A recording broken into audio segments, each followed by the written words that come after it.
Hello everyone, कैसे हो? स्वागत है एक और नई वीडियो में। तो यार, आज की वीडियो में अपन पूरा डिस्कस करने वाले हैं कि जो मैथोनगो का डाटा है एंड जो अपने DCIT टूडे ये जो वेबसाइट है, तो इस पर कितना ज़्यादा अपन को सर्च देखने को मिल रहा है भाई। तो सबसे पहले अपन चालू करते हैं। देखो, मैंने थीम पहले लाइट थीम पे बना लिया था वीडियो, लेकिन अब डार्क कर लिया तुम्हारे लिए, ताकि तुमको अच्छे से दिख पाए। मेरी कैमरे की क्वालिटी अच्छी नहीं, ठीक है, ज़्यादा कुछ बोलना मत।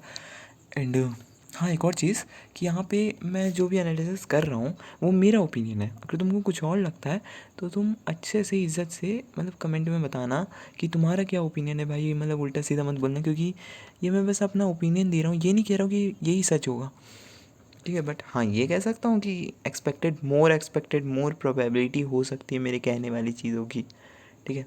अब सबसे पहले मैं तुमको दिखाता हूँ कि मैं क्या बोलना चाह रहा हूँ। सबसे पहली बात, यहाँ पे तुम सारी शिफ्ट देख सकते हो। शुरू की 3 शिफ्ट है, मुझे कोई शिकायत नहीं है, क्योंकि अब मैंने खुद से इनके क्वेश्चन पेपर देखे हैं एंड इनके सवाल भाई नहीं हिल रहे थे, मतलब इतने ज़्यादा नहीं हिल रहे थे, करने लायक थे बट कम थे, ठीक है, as compare to my shift. तो 8 shift to 6 shift 1 and second shift two का पक्का नहीं है, लेकिन इन 2 शिफ्ट का पक्का है कि 2 टफेस्ट हैं। अब मैं बाकी शिफ्ट का तुमको दिखा देता हूँ कि मैं क्या कहना चाह रहा था। देखो, सबसे पहली बात, यहाँ पे तुमको ग्राफ भी देखने को मिल जाता है, एक बहुत प्यारा सा ग्राफ। एंड यस, यहाँ पे मीन देख सकते हो सबके कितने बढ़ गए हैं। अब जनवरी से कंपेयर करें, जनवरी में मीन थे भाई, जो एवरेज मार्क्स थे वो थे अपने 68, 69, 72 एंड ज़्यादा से ज़्यादा 82, ठीक है। एंड अप्रैल में जो मार्क्स बढ़े हैं ना, देखो जनवरी में मेरी सबसे हार्ड शिफ्ट थी 24 शिफ्ट 2 एंड अभी सबसे ईजीएस्ट शिफ्ट मिली है 6S2। भाई किस्मत की बात है, ठीक है। अभी मतलब दुख होता है कि भाई उस टाइम पे कर लिया होता कॉलेज के साथ ही, मतलब अभी जनवरी में। तो अब मैं तुमको दिखाता हूँ 6S2 का ग्राफ कुछ ऐसा है, ठीक है। इसमें साइड में देख लो तुम अच्छे से, जो बच्चे लिखे हुए हैं 3000, 2500, भाई ये भी चेक किया करो, ठीक है, साइड में। एंड यहाँ पे मार्क्स की रेंज है। अब मैं तुमको ये दिखाता हूँ कि जो मेन इफेक्ट पड़ता है ना, इस मार्क्स की रेंज से पड़ता है। 0 से लेकर 150 तक की जो रेंज है ना, इसी से इफेक्ट पड़ेगा तुम्हारे उसमें पेपर में। बाकी टॉप वालों से ज़्यादा इफेक्ट नहीं पड़ेगा, क्योंकि मतलब हो सकता है कि रिस्पॉन्स शीट में जो टॉप वाले बच्चे हैं उनने ज़्यादा बढ़ी है। तो अब मेरे को ज़्यादा भाई इसके बारे में आइडिया नहीं, तो मैं एक बार चेक करना जो मैं कह रहा हूँ उसको। देखो, इसको मैं कंपेयर करने वाला हूँ 6S2 को 4 शिफ्ट 1 से, जो कि है top 5th shift difficulty order में। सबसे पहले तुमको इसका ग्राफ दिखाऊँ। इसका ग्राफ तुम देख सकते हो, ज़्यादा स्टीप नहीं है, एकदम ऊपर ही है भाई इस रेंज में, जिस रेंज में मैंने कहा था ना 125 टू 150, देखो ऊपर ही ग्राफ। एंड 6S2 का भी काफ़ी ज़्यादा सिमिलर देखने को मिला है, जो कि मैं तुमको दिखाऊँ। देखो, इसको याद कर लो, 2000 पे सबसे लोएस्ट है, 0 से 25 2000 बच्चे हैं।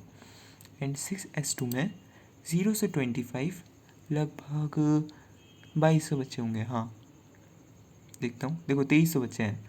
तो अब देखो, सबसे पहले ग्राफ तुमने देखा, इनका ग्राफ ओके बैटरी लो गई, बट इनका ग्राफ है मैं तुमको दिखाऊँ 6S2 का बल्कि ज़्यादा स्टीप है एज़ कम्पेयर टू 4S1, ठीक है। 4S1 का ज़्यादा उठा हुआ है ग्राफ इस रेंज में, जो रेंज मैंने बोली। एंड 6S2 का ज़्यादा स्टीप है। तो अब तुमको क्या लगता है इस जगह पे, तुम ज़रा अपनी राय बताओ। मेरे हिसाब से भाई देखो, एक चीज़ मैंने पिछले वीडियो में बताई थी, मतलब मेरे जो चैनल पे पिछला वीडियो तुम देख सकते हो, जनवरी के टाइम जो मैंने डाला था इसी वेबसाइट के डाटा का, तो मैंने उसमें बताया था कि जो भी ईजी हार्ड शिफ्ट होती है ना, हार्ड शिफ्ट में ये भी होता है कि जो सबसे कम वाली मार्क्स रहते हैं उसमें ज़्यादा बच्चे आते हैं। कम मार्क्स पे मतलब ग्राफ उठना चाहिए, कम मार्क्स पे नंबर ऑफ़ स्टूडेंट्स ज़्यादा दिखने चाहिए। अब मैं तुमको 6S2 का बताऊं और 4 शिफ्ट 1 का, तो 6S2 में कम मार्क्स पे ज़्यादा बच्चे हैं एज़ कम्पेयर टू 4 शिफ्ट 1, ठीक है। अब इसके अलावा अगर अपन 4 शिफ्ट 2 भी देखें तो इसमें तो और ही कम बच्चे हैं। तो भाई इसलिए मुझे मतलब एक अंदर लगती है ना फीलिंग कि भाई इतनी ईजी तो नहीं हो सकती, मॉडरेट तो होनी चाहिए, तो वो मेरे को इसलिए आती है। चाहे यहाँ पे 191 ज़रूर लिखा है और 99 परसेंटाइल के लिए, एंड 98 के लिए 169 है कुछ, मेरे को खुद नहीं दिख रहा है, तुमको क्या दिखेगा। तो भाई वही है। अब तुम लोग ये भी बोल दोगे भाई कि अपनी शिफ्ट को सब टफ बोलते हैं, मैं क्या टफ बोलूँ भाई, मैं कुछ नहीं बोल रहा टफ, मैं ये बोल रहा हूँ कम से कम मॉडरेट तो बोलने दो, इतनी ईजी मत बोलवाओ भाई, क्योंकि मेरे को पता है ईजी नहीं थी। मैंने अपनी पेपर में अटैम्प्ट किया था 184 मार्क्स का। जिनको पता है उनको बता देता हूँ, 184 मार्क्स का अटैम्प्ट किया था, जितना कि एक 99 परसेंटाइलर करता है ज़्यादा से ज़्यादा। मैं तुमको बताऊँ 99 वाले कितने करते हैं, मतलब मैं अगर दो क्वेश्चन और कर देता उतने करते हैं 99 वाले। तो लगभग कितना माने 184 + 8 कितना होता है 192 मार्क्स। ठीक है 192 मार्क्स, 192 ही होता है ना भाई, नहीं तो तुम मजाक उड़ाओगे। हाँ ठीक है 192 मार्क्स। तो 192 मार्क्स अगर एक 99 परसेंटाइलर 192 मार्क्स का अटैम्प्ट कर रहा है तो उसकी ज़्यादा से ज़्यादा गलत हो सकते हैं भाई, 3-4 तो गलत होते ही हैं। ठीक है, इतनी ज़्यादा एक्यूरेसी भी नहीं होती 99 परसेंटाइल वालों की भी।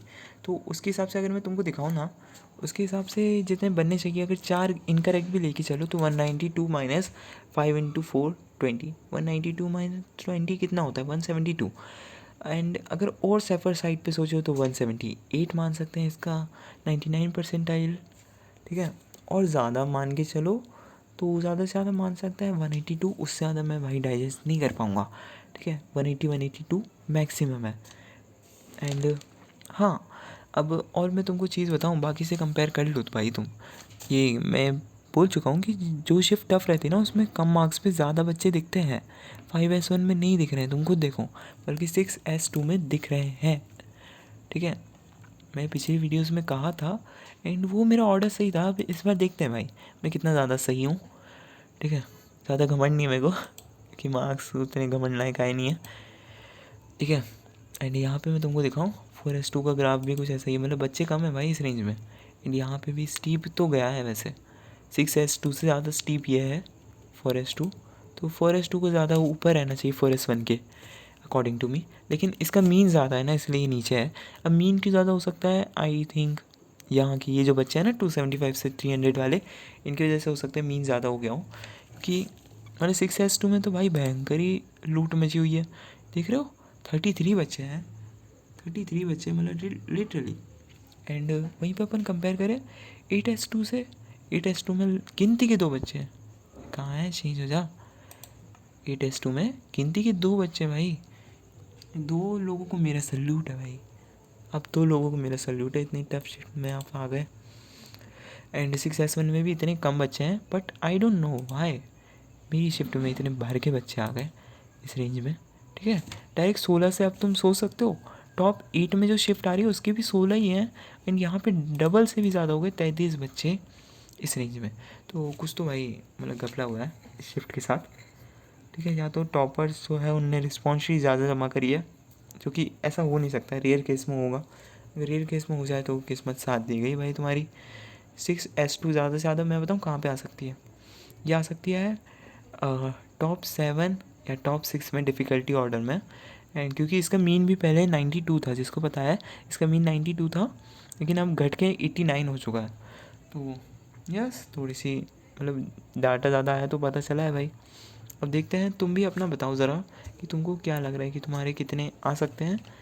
बाकी भाई मैं कुछ कहने की हालत में नहीं हूँ, क्योंकि पहले ना जब जनवरी हुआ था तब 2 सब्जेक्ट में तो मेरी 24 शिफ्ट 2 थी, अब तीनों सब्जेक्ट में किसी में भी नहीं है भाई 6S2।